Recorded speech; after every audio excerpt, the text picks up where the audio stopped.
Hello everyone, summer వచ్చేసింది కదా. So I'm showing you a natural refreshing drink. First short glasses తీసుకోండి, దానికి కొంచెం మింట్ రబ్ చేస్తున్నాను. ఎందుకంటే ఆ రిఫ్రెషింగ్ అరోమా కోసం ఒక 80% కోకోనట్ వాటర్ ఫిల్ చేస్తున్నాను. సమ్మర్లో షుగరీ డ్రింక్స్ కన్నా లేదా ఎనర్జీ డ్రింక్స్ కన్నా కూడా this is the natural way. చాలా రిఫ్రెషింగ్గా ఉంటుంది. 80% కోకోనట్ వాటర్ ఫిల్ చేసిన తర్వాత ఇందులో arabica, natural arabica cold Bru coffee. నేను ఆల్రెడీ 24 hours బ్యాక్ ఇది బ్రూ చేసి పెట్టుకున్న కాఫీ. కోల్డ్ బ్రూ ఎలా చేస్తారో కూడా I show you in the further videos.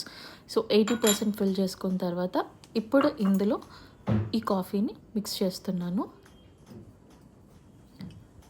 Taste అయితే చాలా బాగుంటుంది, అలాగే చాలా రిఫ్రెషింగ్గా కూడా ఉంటుంది ఈ సమ్మర్లో. So see you all.